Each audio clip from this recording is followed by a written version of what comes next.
We treat the human body like an expensive car that we forgot to drive.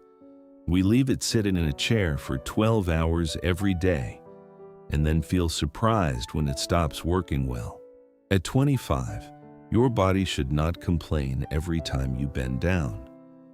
If it does, the problem is not getting older. The problem is how you have been living. The stiffness is not coming from your age. It is coming from your lifestyle. Today's story is about a man who realized he was slowly turning into a statue. He was 25. He had a gym membership, and in the mirror, he looked fit. But one day he dropped his keys on the floor. When he bent down to pick them up, he felt pain. A small sound came out of him, the exact same sound his grandfather used to make. In that moment, he realized something. He was young in age, but his body already felt old, like a machine left outside too long, slowly getting rusty. When he was a child, he could squat, run, and jump without thinking. But somewhere between sitting in school at age 6 and sitting in an office at age 25, he forgot how to move naturally. He became trapped by sitting. He wanted to understand why his body felt old before his time. A few weeks later, while visiting Japan on a short work trip, he woke up early one morning and wandered into a quiet public garden. The morning air was cool, and everything seemed unusually peaceful. As he walked along a narrow stone path, he noticed an elderly man tending flowers. The man looked well into his 80s, yet every movement was smooth and effortless. He stood up without using his hands, lifted a heavy watering can, bent down again. The young man could not help but stare. Finally, he walked over and politely asked, "How are you able to move like that at your age?" The old man smiled.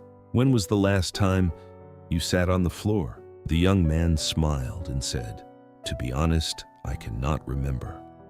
I have spent years sitting in chairs." The old man gave a gentle smile. "That is where the problem begins. Most people think staying strong means lifting heavier weights or exercising harder. But your body does not stay young because of 1 hour at the gym. It stays young because of the way you move every single day." The old man smiled and invited him to sit beside him under the shade of a maple tree and said, "Health is not built in a day, it is built every day." The old man shared the simple habits he had followed for most of his life. There were no magic exercises, no expensive machines, just small daily habits that kept his body strong, flexible, and ready to move. He explained that many older people in Japan, especially in Okinawa, lived this way. They worked in their gardens, sat on the floor, and stood up again and again every single day. Movement was not something they scheduled. It was simply part of life. Their bodies never forgot how to bend, because they never stopped using those movements. The old man smiled and shared an old Japanese saying, "A stiff sword breaks, and a flexible sword survives." The same is true for the human body. Those simple words stayed in his mind long after he left the garden. On his way home, he realized something. These people were not born with extraordinary bodies. They had simply practiced ordinary habits every single day for many years. Small actions repeated consistently had become the secret to their strength.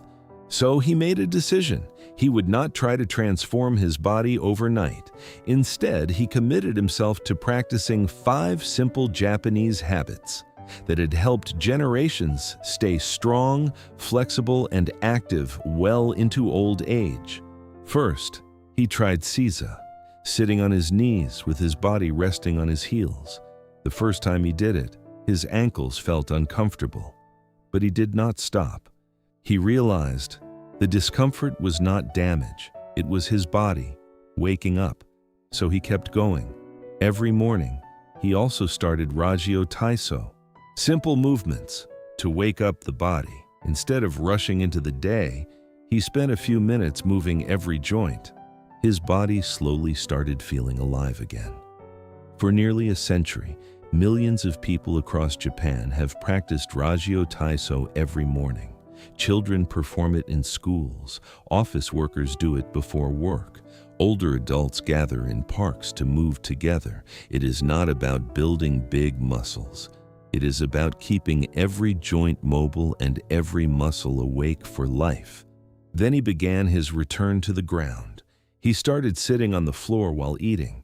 He sat cross-legged. Every meal became gentle movement. His hips opened. His core worked again. He stopped choosing comfort every time. In many traditional Japanese homes, people spend time sitting on the floor. Standing up and sitting down dozens of times a day naturally strengthens the legs, improves balance, and keeps the hips flexible without needing a workout.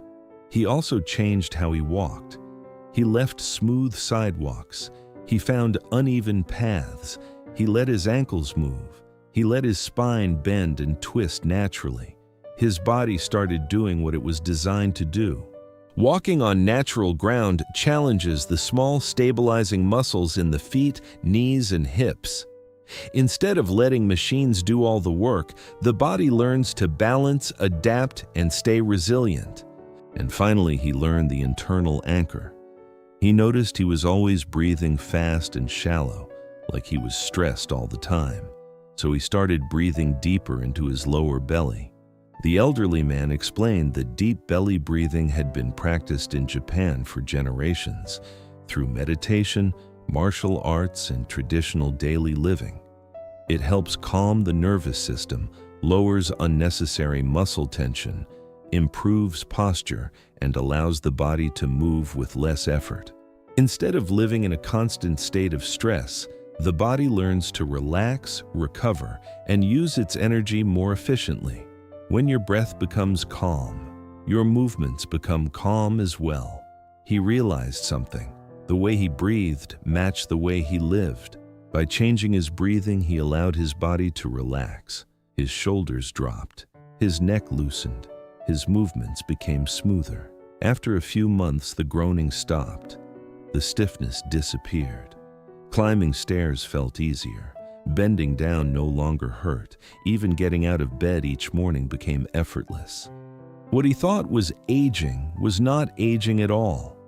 It was simply years of neglect slowly catching up with him. He had not created a new body. He had simply stopped ignoring the body he already had. His strength did not come from harder workouts. It came from moving more often and moving better. We spend our lives trying to make everything easier. Elevators instead of stairs, cars instead of walking, chairs instead of the floor. Every shortcut saves a little effort today, but quietly steals strength from tomorrow. Getting up, sitting down, moving, walking on uneven ground, feeling a little discomfort, these were never problems. They were the natural challenges that kept the human body strong for thousands of years. They were part of being alive. He stopped being a passenger in his own body. He became its protector. He no longer exercised just to look healthy. He moved every day so he could stay healthy for life. And he realized, if you do not move your body, one day life will move it for you until it stops moving at all. Start today. Sit on the floor. Stretch your joints. Walk a little farther. Breathe a little deeper. Your future body is being built by the choices you make today. Your body is the only home you will ever truly live in. Remove the rust. Take care of it. If this story changed the way you think about your body, tell me in the comments. Which of these 5 habits will you start today? And if you know someone who spends all day sitting, who complains about stiffness, or who says, "I'm getting old," even though they're still young, share this story with them. It might be the reminder their body has been waiting for. And if you enjoy stories that combine timeless wisdom, practical habits, and life-changing lessons, subscribe to Marrow and Mind. And remember, stronger body creates a stronger mind, and together they create a better life.